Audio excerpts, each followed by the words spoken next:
Good morning. कैसे हैं आप लोग? सभी कोई स्वस्थ है, सभी कोई एग्जाम सेंटर पे पहुंच चुका होगा और मैं आशा करता हूं कि आप सभी लोग अच्छे से एग्जाम देंगे, भी तैयारी भी पूरी हो गई होगी। कल जो आपका पेपर है सेकेंड सीटिंग में हिंदी की पेपर है, थोड़ा सा हिंदी के बारे में देखते हैं, डिस्कशन करते हैं, आपको कुछ बताते हैं। सबसे पहले आपका प्रथम काम क्या रहेगा, जो ओमार सीट आपको मिलेगी रखने वाला, उसमें थोड़ा सा ध्यान से भरिएगा।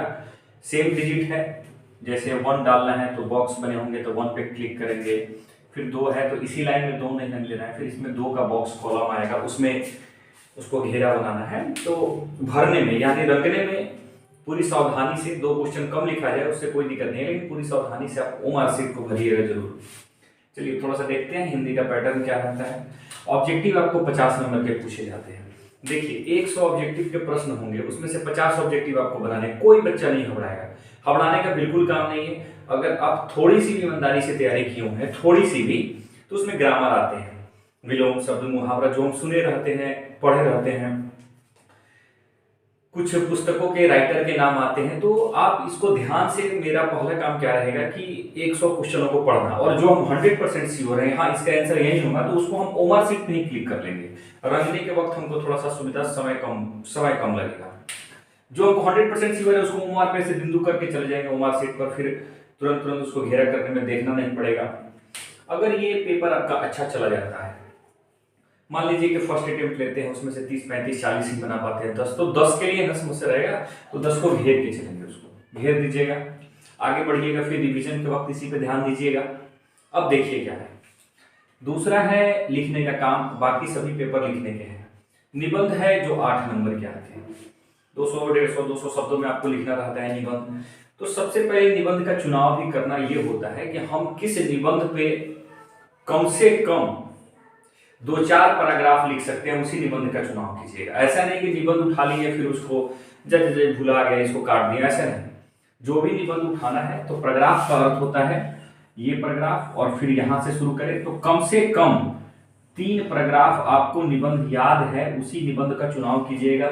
चाहे वो भ्रष्टाचार हो, चाहे वो कोविड हो, विज्ञान हो, पर्यावरण हो, प्रदूषण हो, दुनिया का कोई निबंध हो, उसी निबंध का चुनाव करना है जिसमें कम से कम आप 3 पैराग्राफ तक जरूर लिखें। ये 8 नंबर के आते हैं। अगर हैंडराइटिंग अच्छी है, राम की जगह पर सीता भी लिखा जाएगा तो काम चलेगा, उसके लिए टेंशन नहीं लेना है, काटना नहीं है। बस कुछ गलत लिखा गया ना तो उसको ऐसे ऐसे ऐसे ऐसे ऐसे काटना नहीं है। काटने से क्या होता है ना, जो हमारी कॉपियां चेक करता है उसकी नजर उसी पे पड़ जाती है, तो काटने का काम नहीं है। जो लिखा गया उसको छोड़कर फिर आगे बढ़ने हैं। पत्र है, पत्र 5 नंबर के सवाल आते हैं, तो 2 पत्र देख लीजिएगा, एक प्रधानाध्यापक के पास और एक पिताजी के पास। पूज्य पिताजी और प्रधानाध्यापक के पास आता है तो सेवा में। आप लोग बहुत दिनों से बचपन से ही पत्र के बारे में पढ़ते आ रहे हैं, पत्र कैसे लिखने हैं। अंतिम में ये वाला व्यवस्था याद रहना चाहिए। अशुद्धियां थोड़ी सी कम की जाए। चलिए मान लीजिए हम पत्र लिख रहे हैं, इतना दूर लिख लिए, थोड़ा सा पत्र लिख लिए, ऊपर जो लिखा जाता है विषय तक लिख लीजिए, महाशय लिख लीजिए। अगर प्रधानाध्यापक के पास लिखना है महाशय लिख दी, तो फिर इसको 2 ही 3 लाइन में आप समाप्त नहीं कीजिएगा कि मैं ये कहना चाहता हूं कि मार्कशीट लेनी है, फीस माफ करना है, तो 2-3 लाइन में उसको थोड़ा बढ़ा चढ़ा के। 5 नंबर का सवाल है ना, लगभग दिनोतरी वाली सवाल है, 5 नंबर के सवाल, तो उसको थोड़ा सा बड़ा में अपने से जोड़ जाड़ के उसको बड़ा करके तब लिखिएगा। चलिए पत्र के बाद संक्षेपण आता है, तो देखिए संक्षेपण में क्या होता है। संक्षेपण में कुछ वाक्य पैराग्राफ के रूप में आपको दिया रहता है, वह किस पे दिया हुआ है, वह पैराग्राफ, वह लाइन, वह सेंटेंस, वह पूरा कहानी किस पे दिया हुआ है, उसमें से आपको एक शीर्षक चुनना रहता है। शीर्षक, तो सबसे पहले शीर्षक लिख लीजिए। मान लीजिए कि देश के भ्रष्टाचार पे ही दिया हुआ है, तो भ्रष्टाचार के बाद लिख लिए। शीर्षक क्या है, भ्रष्टाचार। अब देखिए काउंट करना पड़ेगा कि कितने शब्द में वो संक्षेपण दिया गया है, तो सभी संक्षेपण को काउंट कर लीजिएगा। मान लीजिए 100 शब्दों में दिया हुआ है, तो सामने ही यानी पेज के ऊपर ही 100 शब्दों में भाग दे देने हैं 3 से। अप्रोक्स 33 मंत्र में अप्रोक्स लगभग, तो ये जितने शब्द आएंगे ना, जितने से ये भागफल होगा, जितने ये शब्द आएंगे उतने शब्द उस वाक्य में से, उस पैराग्राफ में से निकाल के हमको यहां पे लिख देना है संक्षेपण। और संक्षेपण लिख के ये जितने शब्द आते हैं लगभग उतने शब्दों के बारे में आपको संक्षेपण लिख देने हैं। देखिएगा, ध्यान दीजिएगा, 50 अगर अच्छे से चले गए 8 58, 5 नंबर यहां से मिल जाएगा, 58 और 5, 8 पंते 63 और 4 67। अगर ठीक से है तो इतने ही से ही फर्स्ट डिवीजन आपका आ रहा है। अभी हम लघुत्तरीय, दीर्घोत्तरीय और व्याख्या छोड़ ही नहीं रहे हैं, थोड़ा सा कॉन्शस होकर निबंध पर, पत्र और संक्षेपण पर हम देख रहे हैं, तो हमारे फर्स्ट डिवीजन हिंदी में आ रहे हैं। लेकिन जिसके पेपर साइकोलॉजी के हैं, जिसके पेपर ज्योग्राफी के हैं, जिसके इकोनॉमिक्स के हैं, तो उनको थोड़ा सा उस विषय को कवर करने के लिए हिंदी में अच्छे नंबर उठाने पड़ेंगे। दीर्घोत्तरीय सवाल आपको 3 लिखने होते हैं, एक दीर्घोत्तरीय 5 नंबर के होते हैं। देखिए, अब रात का वो समय नहीं है कि आप बैठ जाइए रटने, प्रयास कीजिए रात में ये करने का कि क्वेश्चन पढ़ने का। अगर हमको ये पता चल गया कि ये पुत्र वियोग शीर्षक कविता से लिया गया है, अगर ये पुत्र वियोग शीर्षक कविता से लिया गया है और अगर आपको उसका आंसर भी नहीं पता है और दीर्घोत्तरीय सवाल है, तो थोड़ा सा कम से कम 60 से 80 शब्दों के बीच में लिखने हैं, कैसे लिखिएगा? उपयुक्त पंक्ति पुत्र वियोग शीर्षक कविता से लिया गया है, जिसके रचनाकार सुभद्रा कुमारी चौहान है। 2 सेंटेंस है ना, इस 2 सेंटेंस में 20 से 25 शब्द आ जाएंगे। अगर उनका जन्म और मृत्यु याद है तो थोड़ा सा उसमें ऐड कर देना है। इसके अलावा एक लाइन का सेंटेंस है, एक लाइन का दीर्घोत्तरीय है, 2-4 शब्द भी नहीं समझ में आएगा कि पुत्र के बारे में हो रहा है, कि देश के बारे में हो रहा है, कि किसके बारे में हो व्याख्या हो रहा है, बस उसमें थोड़ा सा ऐड कर दीजिएगा, सारी काम हो जाएगी। लघुत्तरीय देखने से पहले, व्याख्या लिखने से पहले जो क्वेश्चन अधिक नंबर के है उसको लिखने का प्रयास कीजिएगा। अगर ये आप समझ लिए कि निम्नलिखित प्रश्न किस चैप्टर से लिया गया है, तो आपके पेपर अच्छे जाएंगे, मुझे पूरा विश्वास है। केवल उसके राइटर के नाम लिख दीजिएगा। उपयुक्त पंक्ति इस कविता से लिया गया है, इस कहानी से लिया गया है, जिसके रचनाकार ये हैं, इनका जन्म यहाँ हुआ था। अगर उनके द्वारा कुछ उपन्यास, कुछ पुस्तक के नाम याद हैं तो सबसे अच्छे हो जाएंगे, यहाँ से काम आपके चले जाएंगे। लघुत्तरीय आपको 5 लिखने होते हैं, लघुत्तरीय आपको 5 लिखने होते हैं, एक लघुत्तरीय 2 नंबर के होते हैं, और सप्रसंग व्याख्या यानी भावार्थ 2 लिखने होते हैं, एक 4 नंबर के होते हैं। ये जो 5 और 7 सवाल है, ये 18 नंबर के हैं। देखिए एक और चीज समझिए, जो नियम दीर्घोत्तरीय में लगाइएगा वही नियम लघुत्तरीय में भी लगाना है। अगर आपको प्रश्न याद नहीं है तो व्याख्या, भावार्थ, उसमें भी यही नियम लगाना है। एक और चीज, अगर मान लीजिए कि आपको प्रश्न नहीं पता भी हो और हमने छोटा ही लिखाया है, तो लिखने से पहले आपको शुरुआत दीर्घोत्तरीय, लघुत्तरीय या व्याख्या वाला जो है उसकी शुरुआत करनी है। उपयुक्त पंक्ति इस कविता से लिया गया है, जिसके रचनाकार ये हैं। देखिए यहां से फर्स्ट डिवीजन आ जाएगा। यहां से जो ये सवाल है 25, 8, 33 नंबर का, यह आपको बोनस देगा, बोनस।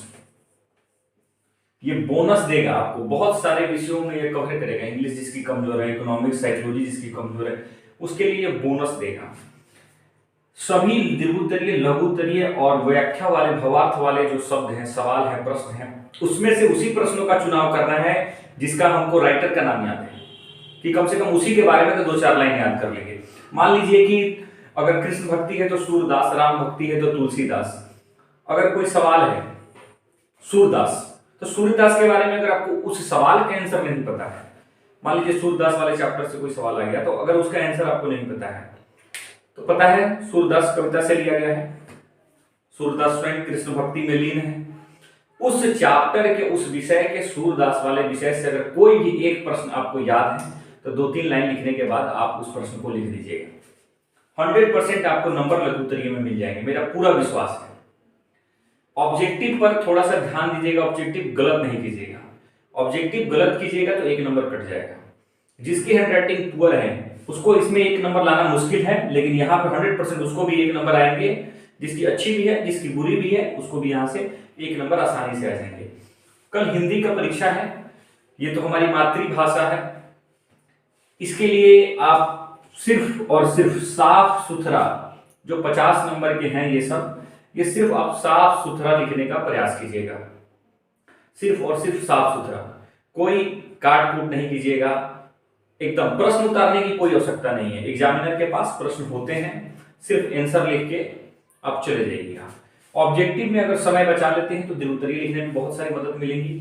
सबसे पहले काम होगा, पत्र लिख लीजिए, निबंध लिख लीजिए, संक्षेपण लिख लीजिए, काम समाप्त कीजिए। लघुत्तरीय लिखने बैठना है तो छूटना भी चाहिए ना। अगर छूटना भी चाहिए तो यहां से छूटना चाहिए, ये वाले प्रश्न से छूटना चाहिए, जहां पे 2 नंबर के एक प्रश्न है, यहां छूटने चाहिए, यहां नहीं छूटना चाहिए, यहां नहीं छूटना चाहिए। यहाँ पे कम से कम लिखिएगा तो 3 नंबर मिल जाएगा, यहाँ पे कम से कम लिखिए तो 4 नंबर मिल जाएगा। ये छूट जाएगा ना, ये तो खूब अच्छा लिखिएगा तो तब 2 नंबर जाकर मिलेगा। इसके लिए इस पे मतलब जो बड़े डिजिट वाले प्रश्न हैं उस पे आप अच्छा से ध्यान दीजिएगा। तो ये तो हिंदी का विश्लेषण हुआ। अभी सभी पेपर आपके आने वाले हैं और सभी पेपर से पहले हम आपसे एक बार जरूर मिलेंगे।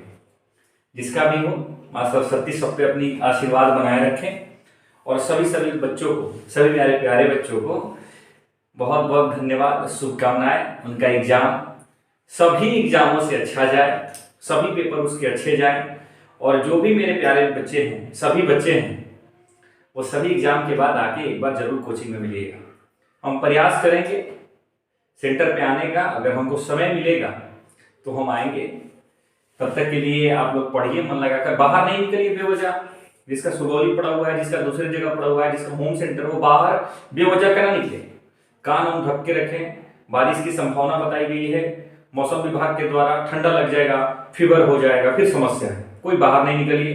जो विद्यार्थी बाहर गए हैं वो खाने वाने पे थोड़ा सा ध्यान दें, बाजार का सामान ना ही खाएं, एकदम बिल्कुल स्वस्थ रहें, घर में रहें, कंबल में रहें, पढ़ते रहें। समय तो कम ही है लेकिन पढ़ते रहें। हमको पता है हमारे सभी विद्यार्थियों का रिजल्ट सबसे अच्छा आएगा। तब तक के लिए best of luck. Thank you.